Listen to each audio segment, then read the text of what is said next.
Well, I'm going to start. This will be a brief introduction to the retreat that's coming this week. I think about a year ago we decided on the topic for this retreat, the mind that seeks the way. And ever since that time, I've spent the past year reading. Normally, I try to read the Dharma every morning while I have my morning cup of tea. So, what's that? Maybe 15 minutes? You'd be surprised how much you can get through.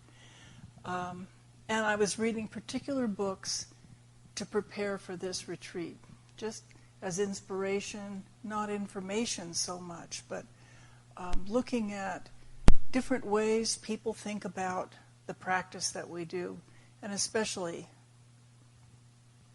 that particular aspect, the mind that seeks the way.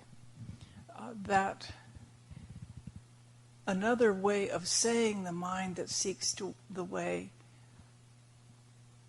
comes from Reverend Great Master Dogen's chapter in the Shobogenzo called Genjo Koan. Reverend Master Jiyu translated the title as The Problem of Everyday Life. And I'm sure you've run into this many times. He says, to study Buddhism is to study the self.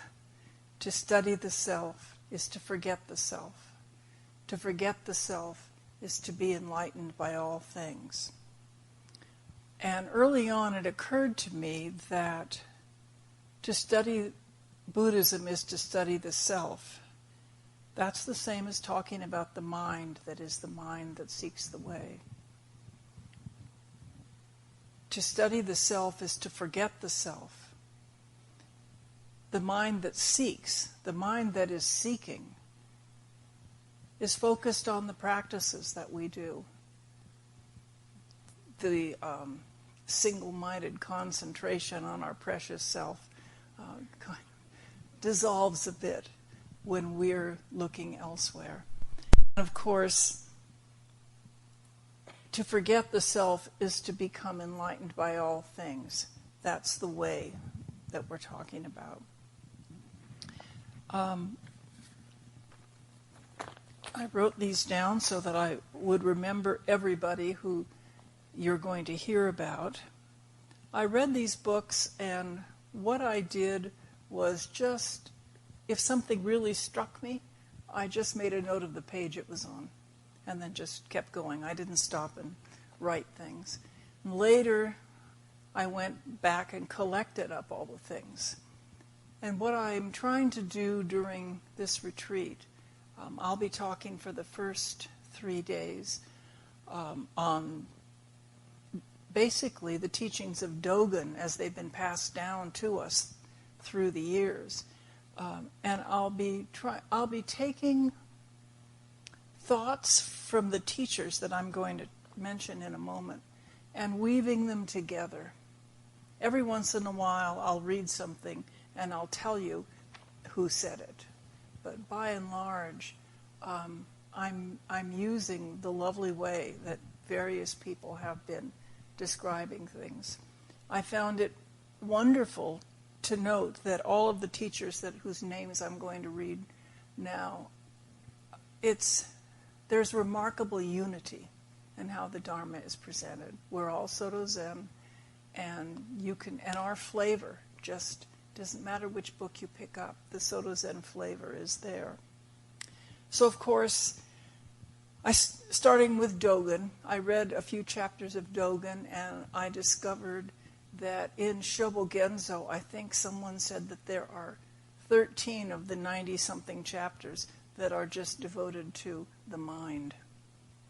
I didn't read them all, but one piece of one I'll share with you during the week. Next, I looked at our own particular lineage from Reverend Master Jiyu and monks who have trained with her. And I read her commentary on some of the Shobogenzo chapters from Roar of the Tigris, the second volume. Reverend Master Daizui, who many of you may remember, he died I don't know, 13 years ago, 15 years ago, something like that. He wrote a remarkable book called Buddhism from Within. And it's a wonderful book for someone who doesn't even know what Buddhism is, for someone who's just starting, and then for all the old-timers too. Reverend Master Daishin Morgan, who was the abbot at Throstle for many, many years until just recently, wrote another wonderful book called Buddha Recognizes Buddha, and I've used quite a bit of his teaching in these talks. The other lineage that I looked at, for those of you who've read Wild White Goose, Reverend Master Jiyu's diary of her time training in Japan, you may remember that at some point her master sent her to visit an old monk who he sent her there for the monk to have a look at her and certify her understanding. His name was Sawaki Kodo, and there's a beautiful little book called The Zen Teachings of Homeless Kodo, and I use that quite a lot, and it's interesting because you not only get Sawaki Kodo, his disciple did a commentary on the book, and that disciple's disciple, who's contemporary with us, did the translation. So we get their whole lineage right in one little book. I also looked at The Wholehearted Way, Opening the Hand of Thought, which is a book by Uchiyama Roshi, Sawaki Kodo's disciple. And the last one is Shohaku Okamura's book, Living by Vow. All wonderful books. If you are a reader, I can recommend any and all of them.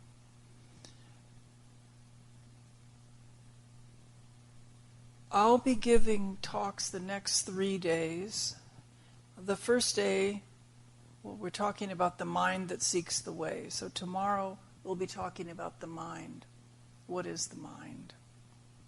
Everyday mind, Buddha nature, all of those different ways of looking at mind. And the fact that they are not two. It's one unified mind, which I suppose you could say operates with in different aspects of our practice, but we'll talk about mind. The second day we'll talk about seeking, how we actually go about seeking the way. And the last day we'll be talking about the way we live and the way we seek and the unity of our practice and what actually is the way. If you think about it, the way is, you can think of it as seeking enlightenment. You can also think of the way as the way we train, the way we practice every day. So I like to think maybe it's supposed to be both and maybe more than that too. Let's see. And the last thing I wanted to say, I'm going to read this.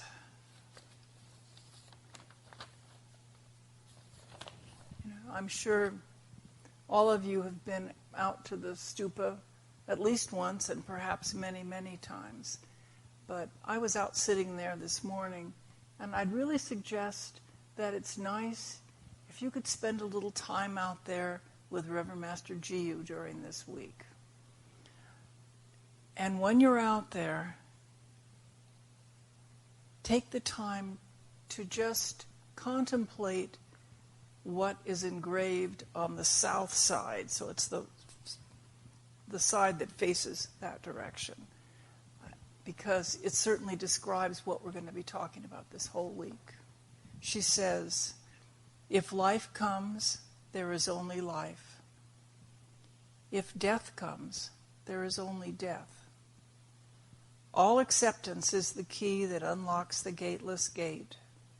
Within this place there is no suffering, no coming, no going, no ceasing, no way. there is only endless training, appearing here, disappearing there, going in and out, always becoming Buddha. So thank you.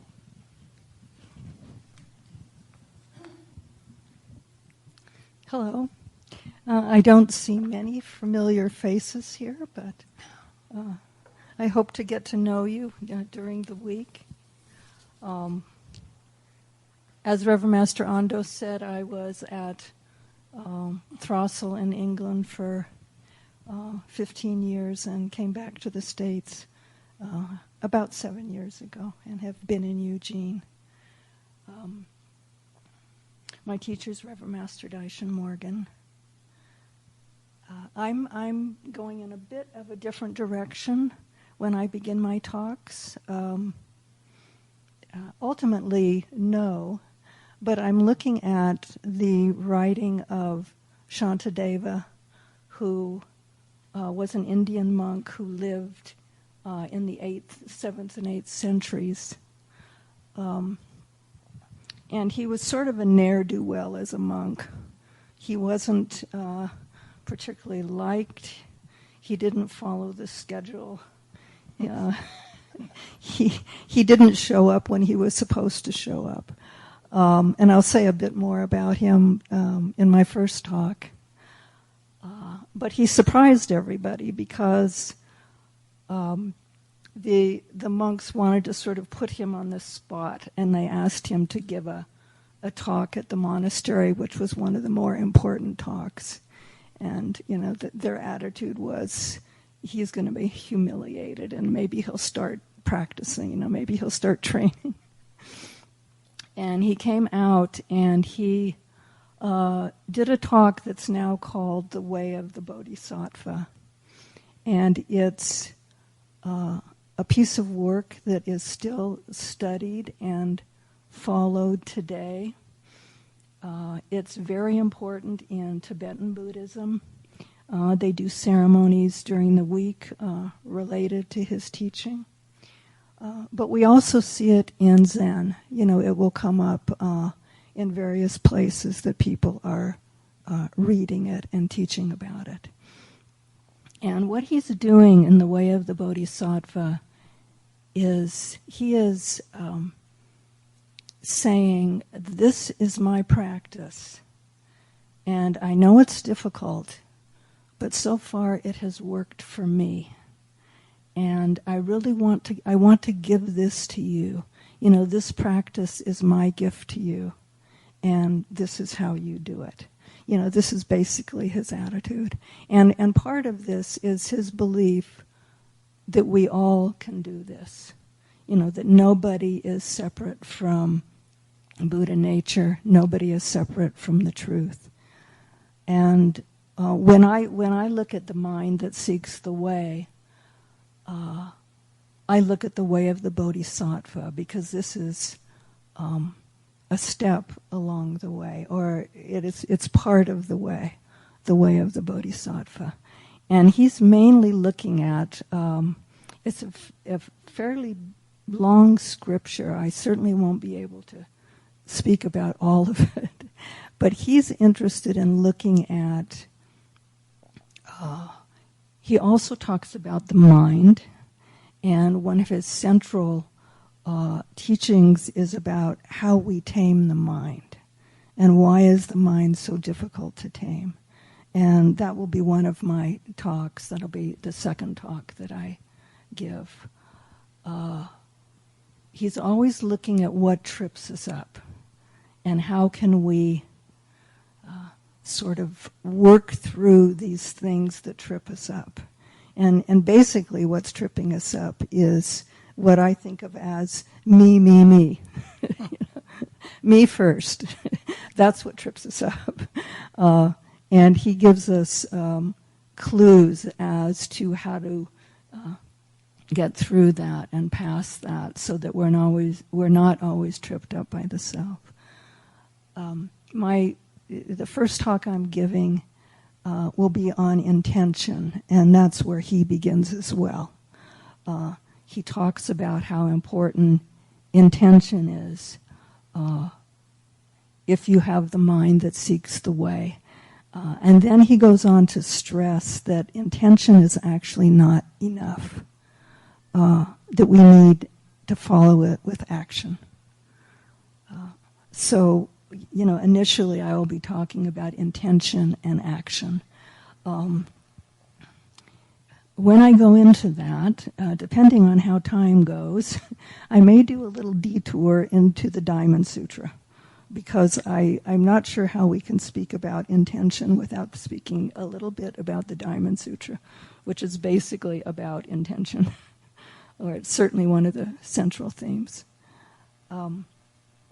And then my last talk will be about what is called the 7 prayers or the 7 practices.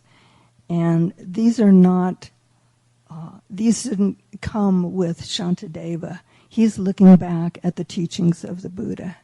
And he's saying, these 7 practices are what keep us on the right path, of what help us to not get tripped up in the self, not get tripped up in greed, hatred, and delusion. And they're practices that I think you will know. And I'll say a bit about them. And when you look at them, when I look at them, what I see is they all are encouraging us to drop the self. That's one of the main things the practices are about. They also encourage us to look at gratitude, to look at what we have rather than what we don't have.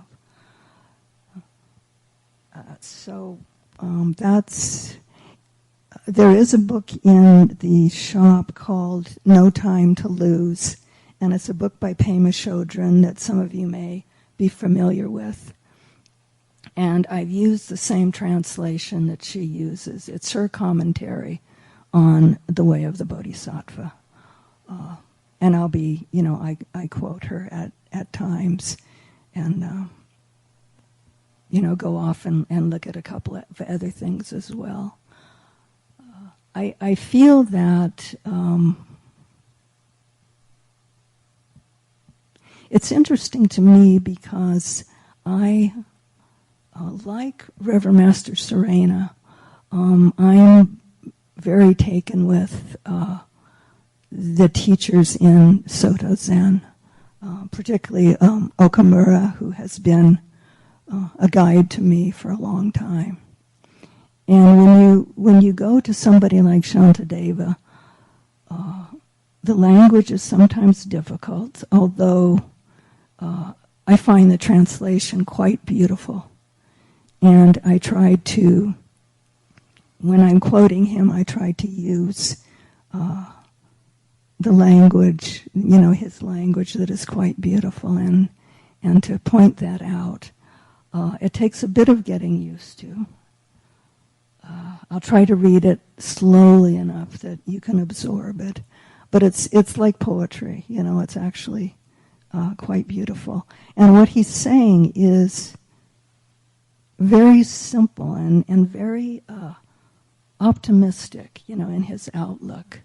It's, particularly for our times now, it's basically a message of, we can do this, and this is what's getting in our way, and this is how we can overcome what's getting in our way. So it's very practical. That's one of the things I like about it. So I think what Reverend Master Serene is doing and what I am speaking about will dovetail together very nicely. And I look forward to spending the time with you and talking about these things.